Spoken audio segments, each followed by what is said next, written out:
थंडगार पाणी, चटकदार चव, कुरकुरीत पुरी आणि हो, जिचं नाव ऐकताच तोंडाला पाणी सुटेल अशी ही पाणीपुरी.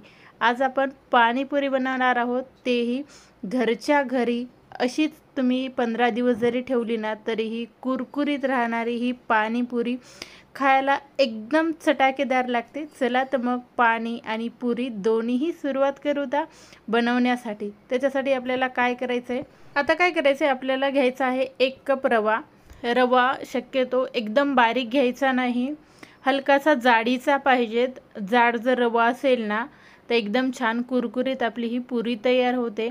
आता 1 कप आपला रवा आहे, त्याच्यामध्ये आपण 3 चमच हे घातलेला आहे मैदा. त्याच्यानंतर आपल्याला अगदी थोडंसं चवीपुरतं मीठ घालायचं आहे आणि गरम गरम तेल याच्यावर घालायचं आहे 3 चमच. गरम तेल घाला 3 चमच. सर्व साहित्य व्यवस्थित असं मिसळून घ्या. मिसळून झालं की याच्यामध्ये आपल्याला काय करायचं आहे, गरम पाणी घालायचं आहे. शक्यतो थंड पाण्याने केव्हाही पाणीपुरीचं हे पीठ म्हणजे हा रवा मळायचा नाही आणि पुरी ही व्यवस्थित कडक होणार नाही जर मळचाल तर काय करायचं आहे, आपल्याला हलकंसं कोमट किंवा एकदम गरम असलेलं पाणी घ्यायचं आहे. सुरुवातीला आपल्याला काय करायचं आहे, थोडंसं घालून, गरम असते त्याच्यामुळं काय करायचं, चमच्याने मळून घ्यायचं. हाताला थोडंसं सहील होईल इतकं जर झालं तर हाताने छान याला मळून घेणार आहोत आपण.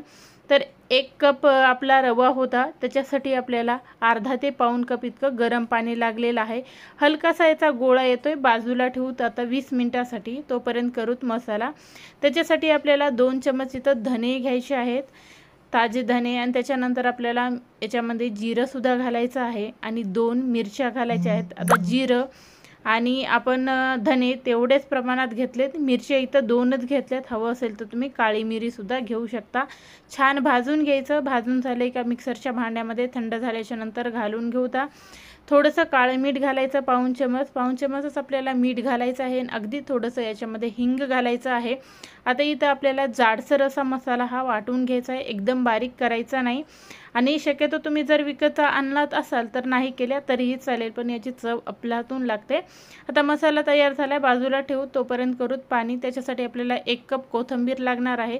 1 कप कोथिंबीर घ्या. त्याच्यानंतर 1 कप पुदिना घेतल्या तरीही चालेल. मी अर्धा कप इतका पुदिना घेतलेला आहे. त्याच्यानंतर त्याच्यामध्ये आपल्याला मिरच्या घालायच्या आहेत. चवीपुरत्या तुम्ही कमी जास्त घालू शकता. मी 3 मिरच्या घातलेल्या आहेत. 5 ते 7 लसण पाकळ्या घातलेल्या आहेत. म्हणजे जाडीच्या असेल तर थोड्या कमी घातल्या तरीही चालेल.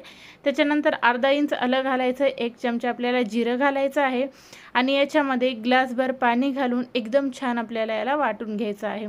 आता बारीक एकदम पाणी याचं झालं की काय करायचं, एक चाळणी घ्यायची आणि चाळणीवर हे गाळून घ्यायचं आहे आपल्याला. चाळणीवर गाळायचं म्हणजे चोथा असतो तो वरी राहतो. एकदा मिक्सरला अजून फिरवून घ्यायचं. शक्यतो थंड पाणी वापरायचं. हवं असेल इथं तुम्ही बर्फसुद्धा वापरू शकता. आता पूर्णपणे पाणी याच्यामध्ये घालून घेऊता. त्यानंतर आपल्याला काय करायचं आहे, त्याच्यामध्ये घालायचं आहेत मसाले. त्याच्यामध्ये सुरुवातीला आपण काळं मीठ घालूता. तिथं पाऊण चमच मी काळं मीठ घातलेलं आहे. आता आपल्याला खूप वेळ याला बाहेर ठेवायचं नाही पाणी, नाहीतर काळं पडू शकतं. त्याच्यामध्ये फ्रीजमध्ये ठेवता. तोपर्यंत त्याच्यामध्ये लिंबू आणि आपण मीठच घातलेलं आहे, मसाला वगैरे घातलेला नाही. ते काय लिंबाचा रस, पाऊण चमच मीठ घातलेला आहे. असंच आपल्याला याला अलगद उचलायचं आहे आणि फ्रीजमध्ये ठेवून द्यायचं आहे. तोपर्यंत आपल्याला पुऱ्या वगैरे करायच्या तर काळं पडते. तर हे पाणी झालं. आता करूत आतमधली फिलिंग म्हणजेच मसाला. त्याच्यासाठी इथं मी 2 वाट्या हे वटाणे भिजत घातलेले होते, छान भिजले गेलेले आहेत. 4 ते 5 तास भिजत घालायचे. त्याच्यानंतर 3 बटाटे याच्यामध्ये घातलेले आहेत. याला 3 शिट्ट्या करून घेऊत. तर पहा ते शिट्ट्या देते. तोपर्यंत इथं मी चिंच भिजत घातलेली आहे. अर्धा कप चिंच छान भिजलेली आहे. एका मोठ्या बाउलमध्ये काढून घेऊत. तेवढाच गूळ घातलेला आहे. तुम्ही कमी जास्त हे करू शकता. आता छान दोन्हीही छान भिजले गेले. याच्यामध्ये गूळ विरघळला गेला की काय करायचं आहे, आपल्याला चाळणीवर याला गाळून घ्यायचं आहे.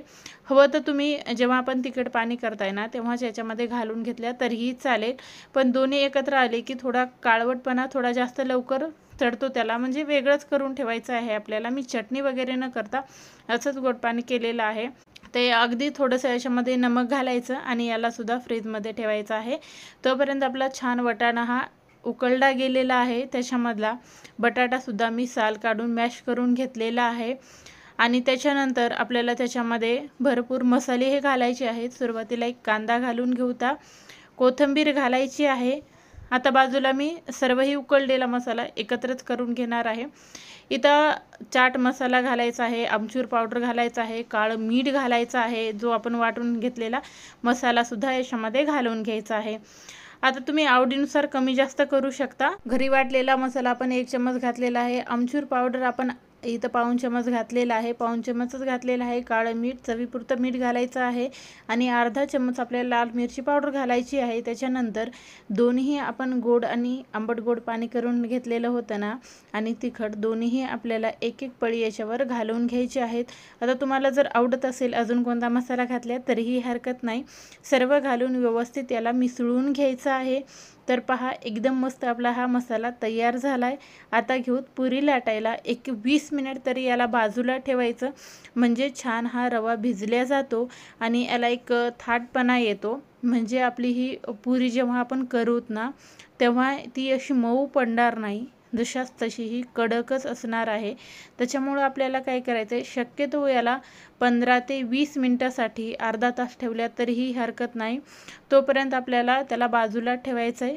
छान मळून घेऊता, मळून झालं की आपल्याला काय करायचे, त्याचे छोटे छोटे गोळे करून घ्यायचे। तर पहा या पद्धतीने आता एकसारखे जर गोळे येत नसतील तर आपल्याला काय करायचे, आपण एका साईजच्या पुऱ्या तळून घेऊता, म्हणून मी तर छोटे 2 गोळे करून घेतले। तर या पद्धतीचे त्याच्यासुद्धा पाणीपुरीला ह्या पुऱ्या करून घेऊता आणि मोठ्या गोळ्याच्या सुद्धा पुऱ्याच करवता। पहा कशा करते, पहा सुरुवातीची मी लाटून घेतलेली आहे, हलकी जाडीची लाटायची। खूप जाड जर झाली तर ती व्यवस्थित कडक होणार नाही आणि खूप जर पातळ झाली तर ती फुगणार नाही। त्याच्यामुळे काय करायचं, या पद्धतीच्या जाडीची पाहिजे। याच पद्धतीने दुसरी सुद्धा करून घेऊता, दोन्हीही झाल्यात त्याला बाजूला ठेवता आणि जे आपण मोठा गोळा घेतला ना पिठाचा तो या पद्धतीने आपल्याला लाटून घ्यायचा आहे। याला सुद्धा आपल्याला एक सारखं लाटायचं आहे, कुठं पातळ कुठं जाडीचं असं करायचं नाही। आकार हवा तसा आला तरी काही टेन्शन नाही, पण एक सारखं लाटून घ्यायचं आहे। आता काय करायचं, लाटून झालं पहा, माझ्याकडे एक साचा आहे, या पद्धतीने आपल्याला अशा गोल गोल अशा पुऱ्या करून घ्यायच्यात, म्हणजे वेळ वायाला जाणार नाही आपला। एक एक जर लाटत बसला तर खूप वेळ लागणार आहे। त्याच्यामुळे काय करायचं, आणि एकसारख्या सुद्धा येत नाहीत, म्हणून मी इथं एक साचा घेतलेला आहे। वाटी घ्या किंवा छोटंसं डब्याचं झाकण वगैरे असेल ते घेऊन घेतल्या तरीही चालेल। तर या पद्धतीने आपण गोल गोल अशा पुऱ्या करून घ्यायच्यात। आता पुऱ्या झाल्या, याला ठेवायचं कसं ते तुम्हाला सांगितलं नाही, आता लगेचच सांगते। तर काय करायचं आहे, आपल्याला एक टॉवेल मी खाली अंथरून घेतलेला आहे, त्याच्यावर पूर्णपणे हे पुऱ्या घालून घेतल्या, वर एक रुमाल झाकून ठेवलेला आहे, म्हणजे याला क्रॅक वगैरे पडणार नाहीत आणि पुऱ्या आपल्या कडक होणार नाहीत। आता पूर्ण ही लाटून झाल्या की अलगद एक पुरी उचलायची आहे, जी सुरुवातीला केली ना तीच उचलायची आहे। ती उचलायची आणि तळायला घ्यायची। तर पहा, तळण्यासाठी इथं मी पॅनमध्ये तेल गरम केलेलं आहे, म्हणजे थोडासा पचरट असतो ना त्याच्यासाठी मी ते पॅन वापरलेला आहे। कढई वापरत असल्या तर काही हरकत नाही, पण पॅनमध्ये कसं एकाच वेळेला जास्त अशा तळल्या जातात। आपल्याला तेल कसं ठेवायचे, सुरुवातीला छान एकदम कडकडीत गरम पाहिजेत। पुरी तळते वेळेस मी एक छोटीशी याच्यामध्ये पुरी म्हणजे पिठाचाच गोळा टाकून पाहिला, छान असा फुलून वर आला की याच्यामध्ये अलगद आपल्याला पुऱ्या सोडायच्या आहेत। आणि जेव्हा तुम्ही पुऱ्या सोडताय तेव्हा गॅस मीडियम हीटवर करायचा, म्हणजे त्याला कुरकुरीतपणा येतो। आपल्याला एकदम हाय हीटवर जर गॅस केला तर ह्या फुगतात, पण खूपच लवकर मऊ पडतात। त्याच्यामुळे काय करायचं, आपल्याला सुरुवातीला जेव्हा टाकतोय तेव्हा छान कडक आपल्याला हे तेल पाहिजेत आणि नंतर आपल्याला याला काय करायचं, लो हीटवर म्हणजे मीडियम हीटवर गॅस करायचा आणि छान असं तळून घ्यायचं। आणि तळते वेळेस फक्त आपल्याला एकच लक्षात ठेवायचं की याला होईल तेवढं जास्त वेळ आपल्याला तळून घ्यायचं आहे, म्हणजे कुरकुरीतपणा याचा तसाच राहतो। छान कलर बदलू द्यायचा आहे आणि एकदम मस्त अशा याला तळून घ्यायचं आहे। आपल्याला सुरुवातीला जी केल्या तीच याच्यामध्ये सोडायची आहे आणि तुम्ही पाहू शकता याच्यामधली एकच पुरी थोडीशी आपली फुगलेली नाही, तर सर्वही मस्त अशा फुगलेल्या आहेत। याच पद्धतीने एखाद्या फुगणार नाहीत, पण शक्यतो सर्वही फुगतीला, एखादी नाही फुगली तरीही चालेल। याच पद्धतीने आपल्याला तळून घ्यायचे आहे, तर सर्वही आपण अशाच तळून घेऊता। तोपर्यंत करू पाणी। तर पहा, इथं आपण पाणी केलेलं आहे, ते फ्रीजमध्ये ठेवलं ना मी, इथं काढून घेतलेलं, त्याच्यामध्ये आमचूर पावडर टाकायचं आहे। आणि आमचूर पावडर टाकल्याच्या नंतर जे मसाला आपण वाटून ठेवला ना तो याच्यामध्ये 1 चम्मच घातलेला आहे। आमचूर पावडर तुमच्या आवडीनुसार तुम्ही घालून घेऊ शकता। आता जिरे पावडर मी घातलेलं नाही कारण आपण मसाल्यामध्ये जिरे भरपूर घातले होते। खारी बुंदी घातलेली आहे, लिंब घातलेले आहेत, अगोदर 1 लिंबू होतं, अजून 1 घातलेलं आहे। पाणी आता बाजूला ठेवून तुम्हाला हवं तर अजून एखादा फ्लेवर याच्यामध्ये ॲड करून घेऊ शकता।